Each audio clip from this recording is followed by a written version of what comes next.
좋은 아침입니다. 오늘은 8월 1일 토요일입니다. 즐겁고 감사한 하루 되시기 바랍니다. 오늘은 이사야 13장 말씀을 함께 봅니다. 이제는 예언이 본격적으로 나오게 되는데요. 예언이란 주로 하나님의 백성들에게 임합니다. 하지만 하나님은 종종 주변 나라들과 연관된 경우도 많이 있었죠. 일찍부터 이스라엘 선지자들의 예언은 이스라엘에만 한정되어 있지 않았고요. 이스라엘을 둘러싸고 있는 이방 나라에도 관계되어 있었습니다. 엘리사의 사역이 그랬고 가장 먼저 기록된 그 선지서인 아모스도 이스라엘 문제를 다루기 이전에 심판받을 이방의 명단을 제시하는 것으로 시작을 합니다. 이러한 전 세계에 대한 시각은 이스라엘이 계시에 근거하여 주장했던 하나님의 주권을 드러내 주는 거죠. 이 명단은 바벨론으로부터 시작을 하는데요.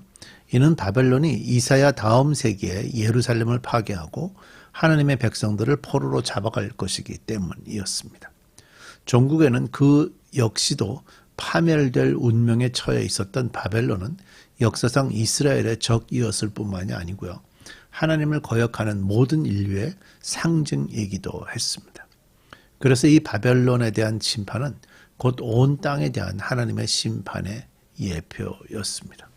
자, 이 두 주제가 이 장에서 서로 밀접하게 뒤섞여 나타나거든요. 함께 우리 살펴보십시다. 이사야 13장 1절입니다. 다음은 아모스의 아들 이사야가 바빌론을 두고 받은 엄한 경고의 예언이다. 너희는 벌거숭이가 된 산 위에서 공격 신호 깃발을 세우고 소리를 높여서 용사들을 소집하여라. 바빌론의 존귀한 자들이 사는 문들로 그 용사들이 쳐들어가도록 손을 들어 공격 신호를 보내라. 나는 이미 내가 거룩히 구별한 사람들에게 명령을 내렸고 나의 분노를 원수들에게 쏟아놓으려고 사기가 충천한 나의 용사들을 불렀다. 저 소리를 들어보아라. 산 위에서 웅성거리는 소리다. 저 소리를 들어보아라. 무리가 떠드는 소리다. 저 소리를 들어보아라. 나라들이 소리치고 나라들이 모여서 떠드는 소리다. 만군의 주님께서 공격을 앞두고 군대를 검열하실 것이다. 주님의 군대가 먼 나라에서 온다.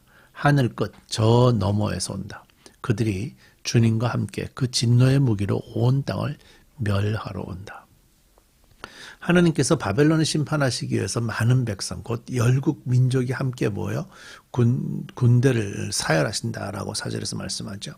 이 군대 무리는요, 먼 나라에서 하늘 끝에서 왔으며 그들은 주님과 함께 그 진노의 무기로 온 땅을 멸하려고 여호와께서 부른 군대였습니다. 그들은 하나님께서 거룩하게 구별한 자들이었고요. 하나님의 위엄을 기뻐하는 용사들이었고요. 하나님의 노염을 전하기 위해서 소집된 군대였습니다. 벌거숭이가 된 산에 깃발을 세우고요. 소리를 높여 그들 바벨론의 군대를 부르며 손을 흔들어 그들을 존귀한 자들이 사는 문들로 그 용사들이 쳐들어가도록 하라고 말씀하셨습니다. 나라들은 하나님의 부르심에 즉각 참여했죠. 이것은 아마겟돈 전쟁을 위하여 지상 마지막 날에 여호와께서 모든 군대를 모으시는 전쟁을 연상하도록 도와줍니다. 요한계시록 16장 16절을 보면 새 영이 히브리어로 아마겟돈이라 하는 곳으로 왕들을 모으더라 라고 했는데 이 모든 일은 만군의 여호와 하나님께서 이 세상 모든 군대들을 목적에 따라 소집하시기도 하시며 멸망시키기도 하심을 보여줍니다. 자, 6절입니다. 슬피 울어라. 주님께서 오실 날이 가깝다. 전능하신 분께서 오시는 날, 파멸의 날이 곧 이른다. 날이 가까이 올수록 사람들의 손이 축 늘어지고 간담이 녹을 것이다. 그들이 공포에 사로잡히고 괴로워하고 아파하는 것이 해설하는 여인이 몸부림치듯 할 것이다. 그들은 놀라 서로 쳐다보며 공포에 질릴 것이다. 주님의 날이 온다. 무자비한 날, 진노와 맹렬한 분노의 날, 땅을 황폐하게 하고 그 땅에서 죄인들을 멸절시키는 주님의 날이 온다. 하늘의 별들과 그 성자들이 빛을 내지 못하며 해가 떠도 어둡고 달 또한 그 빛을 비치지 못할 것이다. 내가 세상의 악과 흉악한 자들의 악행을 벌하겠다. 교만한 자들의 오만을 꺾어놓고 포악한 자들의 거만을 낮추어 놓겠다. 내가 사람들의 수를 순금보다 귀하게 만들고 오빌의 금보다도 드물게 만들겠다. 하늘이 진동하고 땅이 흔들리게 하겠다.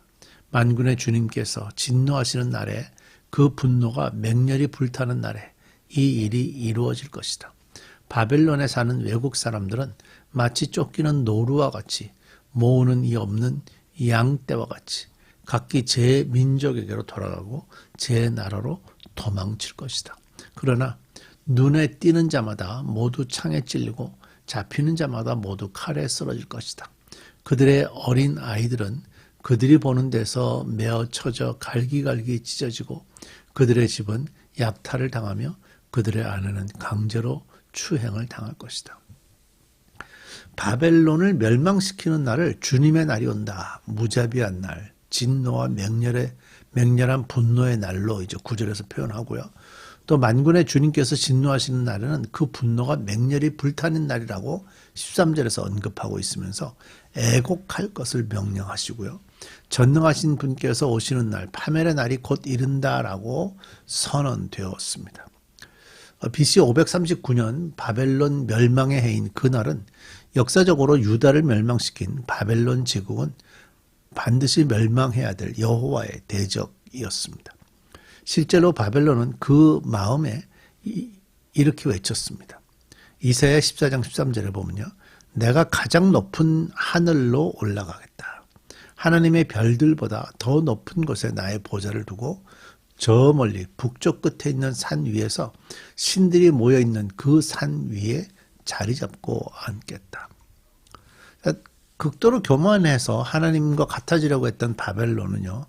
역사 최후의 날 하루아침에 무너지게 될 인류 최고 최대의 권세로 상징이 되었죠. 계시록 18장에서 이런 표현을 하고 있습니다. 한편 바벨론의 멸망은 곧 유다의 회복이었습니다. 70년 동안 정결하게 된 이후에 그들이 다시 본국으로 돌아와 성전을 재건하고 여호와의 율법을 따라 살게 될 그날이었습니다. 그 말에 바벨론 사람들이 놀라며 괴로움과 슬픔에 사로잡혀 해산이 임박한 여자같이 고통하면서 서로 보고 놀라며 얼굴이 불꽃같이 될 것입니다.